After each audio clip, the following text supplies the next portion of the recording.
Shalom, salam sejahtera bagi kita semua. Saya Anastasia Reza Munte, Humas Universitas Katolik Santo Thomas. Hari ini kita akan membahas kronologi aksi demo yang dilakukan oleh mantan mahasiswa dan mahasiswa yang dikenakan skorsing kepada mahasiswa pertanian.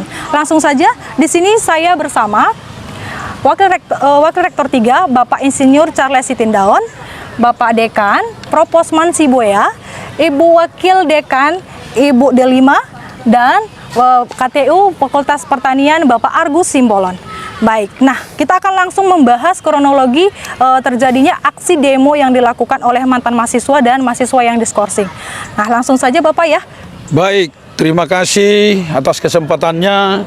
Kami dari pimpinan Universitas Katolik Santo Thomas menyapa saudara-saudari kami yang mungkin barangkali sudah tahu peristiwa yang terjadi mulai dari hari Senin hingga tadi malam yang terjadi. Mahasiswa dan mantan mahasiswa kami yang diskorsing juga mengadakan aksi kepada Bapak Ibu dan saudara-saudari kami, pastor, suster, dan mahasiswa, termasuk orang tua, masyarakat yang di sekitar Unika Santo Thomas ini. Demikian juga handetolan yang ada di seputaran Unika. Kami ingin menjelaskan bagaimana kronologis pemberian sanksi kepada mahasiswa yang di-DO-kan dan diskorsing kepada mahasiswa kami. Ada beberapa yang kejadian yang terjadi peristiwa itu yang juga melanggar tata tertib dan disiplin yang dilakukan oleh para mahasiswa ini, sehingga seluruhnya itu kami keluarkan menjadi sanksi. Yang pertama yang dilanggar itu adalah statuta Unika Santo Thomas. Yang kedua, surat keputusan rektor yang diturunkan dari statuta, yaitu panduan kemahasiswaan, alumni dan beasiswa. Yang ketiga adalah pedoman akademik kemahasiswaan dan akademik perkuliahan yang ada di Unika Santo Thomas. Yang terakhir juga sebelum mulai kuliah, awal kuliah yang dulu, ada surat pernyataan dan perjanjian kepada masing-masing mahasiswa untuk tentang tata tertib dan kedisiplinan kuliah di Unika Santo Thomas. Maka dengan itu 4 aturan yang sudah dilanggar ini ada beberapa perlu saya sampaikan peristiwa yang terjadi sehingga mereka melanggar. Yang pertama adalah pada 1 September 2022 mereka sudah melakukan aksi. Pada saat itu adalah pelantikan rektor yang baru, yaitu Profesor Medin Gultom yang saat ini menjabat menjadi rektor. Yang kedua, pelaksanaan PPKMB tahun 2022. Ya, mereka juga ikut mengganggu dan mengintimidasi pada masa itu, yaitu menghasut dan menambah jam yang sudah dibatasi oleh secara peraturan di Unika Santo Thomas. Maka itu termasuk pelanggaran yang dilakukan oleh mahasiswa yang dilakukan sanksi tersebut. Yang ketiga ada pada bulan Februari, ada tahun 2023, itu tadi tahun 2022. Tahun 2023 ini mulai Februari mereka juga mengadakan aksi karena pemberlakuan peraturan kemahasiswaan. Mereka menginginkan cabut peraturan itu tidak sesuai dengan aturan dan kemauan mahasiswa.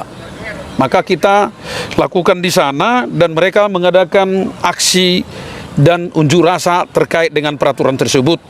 Yang berikutnya pada Mei 2023, mahasiswa tidak bersikap sopan pada saat pelaksanaan rapat-rapat terkait dengan seluruh anggota organisasi bidang kemahasiswaan dari BEM setiap fakultas yang ada di Unika Santo Thomas.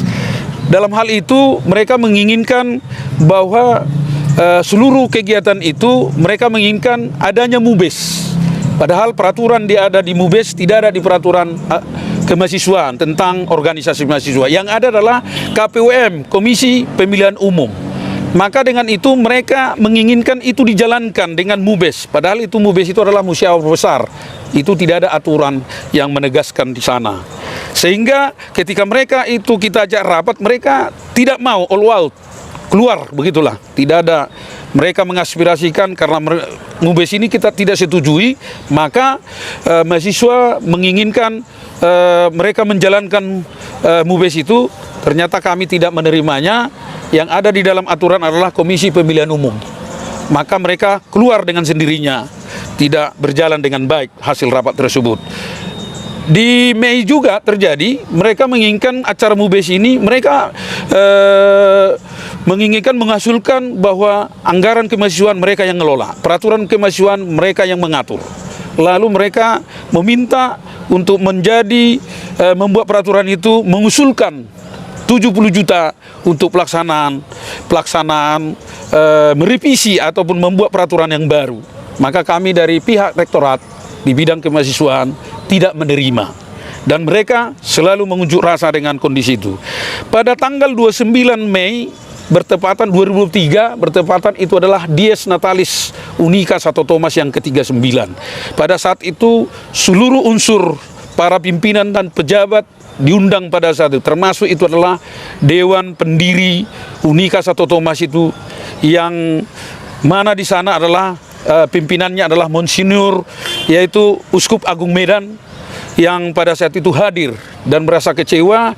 Mereka melihat situasi adanya aksi-aksi yang terjadi. Ada rektor, ada bupati, ada DPR RI yang hadir pada masa itu. Maka seluruh kegiatan itu sangat mengganggu kehadiran daripada pihak mahasiswa yang mengadakan aksi di sana. Mereka menginginkan bahwa pernyataan dan pelaksanaan keinginan mereka menginginkan ada pernyataan harus berjalan dan meminta tanda tangan kepada rektor dan pengurus yayasan, termasuk itu bidang kemahasiswaan pada masa itu. Yang berikutnya, kronologis yang lain lagi, ada mahasiswa juga ini pada saat PPKMB, padahal sudah ada larangan PPKMB, tidak boleh membawa keluar tanpa seizin rektor. Dan mereka juga mengadakan membawa mahasiswa ini sebanyak 33 orang ke daerah Sibolangit. Dan di sana peraturan ketika ada membawa mahasiswa harus izin rektor dan ada pendamping dosen. Dan ini mereka tidak mengindahkan, sehingga itu merupakan menjadi pelanggaran bagi peraturan yang sudah dibuat oleh rektor.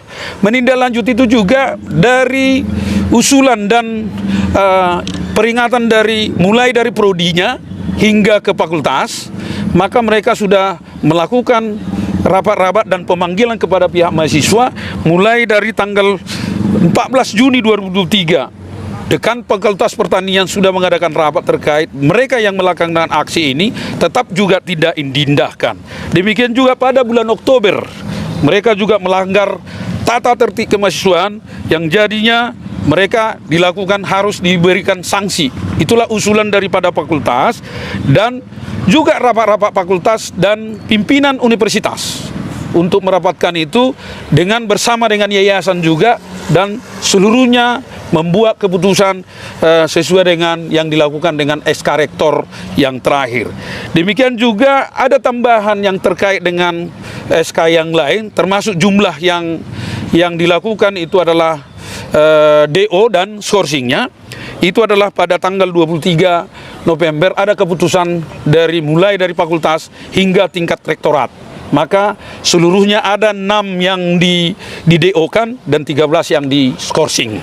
Sebagai tambahan, ada peristiwa yang terjadi yang sangat luar biasa dalam pemberian pelanggaran sanksi yang ada kita lakukan SK Rektor tersebut. Itu peristiwa yang terjadi di tanggal 17 November. Itu kejadiannya antara mahasiswa teknik dengan mahasiswa pertanian, di mana kejadian itu terjadi di Cafe Silver di Jalan Setiabudi yang berdekatan dengan gerbang Unika. Dan mereka kejadiannya sebetulnya sudah difasilitasi dan dimediasi untuk berdamai. Hanya kejadian itu dibawa lagi ke Unika untuk berdamai. Di hari berikutnya terjadi mereka keributan sehingga terjadi pembakaran sepeda motor. Satu sepeda motor Mio. Maka untuk itu salah satu juga pelanggaran yang berat yang terjadi di keputusan rektor yang sudah dikeluarkan. Demikian mungkin yang harus kami sampaikan. Sebagai penutup, bagi kami, maka kami Unika Santo Thomas bersama dengan Rektorat, seluruh dosen dan teknik tenaga pendidikan bersepakat dan berkomitmen menegakkan kedisiplinan di Unika Santo Thomas dan juga menegakkan nilai-nilai kekatolikan Unika Santo Thomas dalam proses pembinaan mahasiswa yang ada di kampus Unika Santo Thomas ini. Setiap keputusan yang kami ambil berdasarkan pertimbangan yang sudah matang dan bertujuan membina seluruh sivitas akademika Unika Santo Thomas. Dalam hal ini Unika Santo Thomas tetap kukuh dengan segenap sivitas akademika dalam keputusan yang sudah diambil oleh rektor. Maka akan tetapi dari setiap hal yang sudah kami sampaikan, akan tetapi seluruhnya itu kami terbuka Unika Santo Thomas pada semua pihak untuk berdialog akan sesuai dengan kondisi yang ada dengan surat keputusan rektor yang terjadi di kampus Unika Santo Thomas. Demikian, terima kasih. Baik, demikian penjelasan yang telah disampaikan oleh Bapak Wakil Rektor 3, Insinyur Charles Sitindaun, yang juga didampingi langsung oleh Bapak Dekan, Proposman Sibuya, Ibu Wakil Dekan, Dr. Delima Panjaitan, dan juga KTU Fakultas Pertanian, Bapak Argo Simbolon. Sekian dari kami, Universitas Katolik Santo Thomas, kami ucapkan terima kasih.